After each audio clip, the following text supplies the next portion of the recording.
Thanks for watching TMA's Legislative News Hotline for Friday, March 3rd. I'm Brent Anier. A busy week this week. News of a potentially bigger Health and Human Services budget cut. TMA testifies for mental health parity. A physician lawmaker files a telemedicine bill.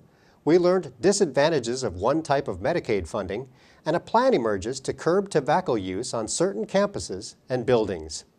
Up first, this week, TMA learned the state's tight budget got even tighter in one key area.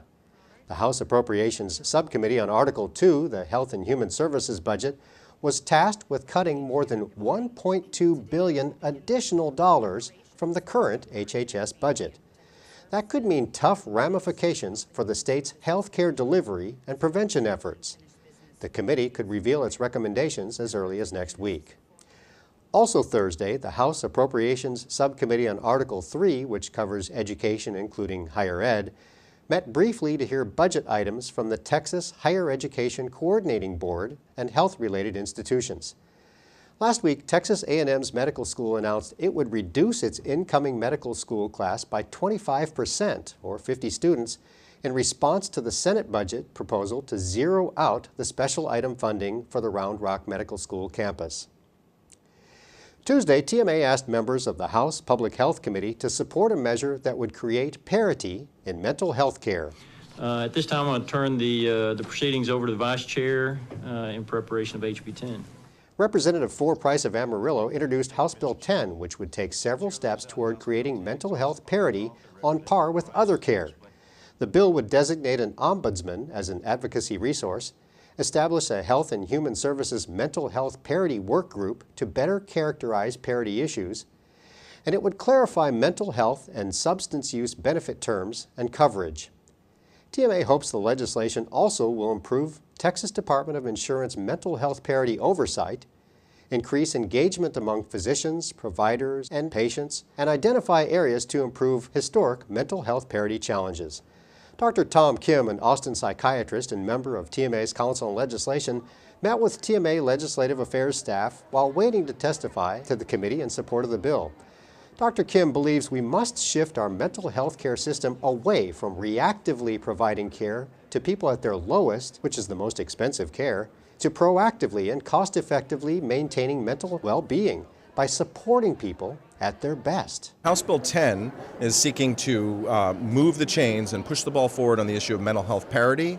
The idea that mental health is treated differently than other chronic illnesses, specifically medical illnesses, is something that we have actually fixed legislatively, first in '96 with the Mental Health Parity Act, and again in 2008 with the Mental Health Parity and Addiction Equity Act. But we don't have actually meaningful, realistic evidence of parity. Dr. Kim calls this bill one step in many toward true mental health parity. The committee left the bill pending. The companion legislation is Senate Bill 860 by Senator Judith Zaffirini of Laredo. A bill to codify safe telemedicine practice in Texas is now filed and ready for legislative review. Monday, Senator Dr. Charles Schwertner of Georgetown, a TMA member, filed Senate Bill 1107 to create the framework for telemedicine care in Texas. The bill sets a clear definition of telemedicine, in particular that the same standard of care that applies in a traditional, in-person healthcare setting also applies to telemedical services. TMA anticipates a House sponsor will file the House companion bill soon. TMA has worked for months with other groups negotiating an agreement on this issue, including the Texas Academy of Family Physicians and the Texas eHealth Alliance, which represents telehealth companies. A new report this week says a capped federal funding system for Medicaid would shift the risk of above-cap costs to the states. As a result, Texas would face what the report calls fiscal disadvantages.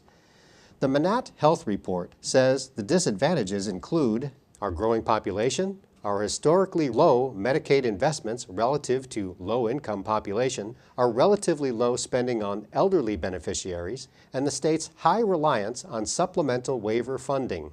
Manat's analysis says Texas spends considerably below the national average on elderly beneficiaries. However, spending on other Texas adults and people with disabilities is about even with other states, and Texas spends more than most on Medicaid children. The report says it's unclear how much Texas could save through the flexibility of a capped system, since most of Texas's spending goes to high-cost, high-needs, disabled, and elderly enrollees. The two types of capped funding models the report studies are a block grant and a per capita cap.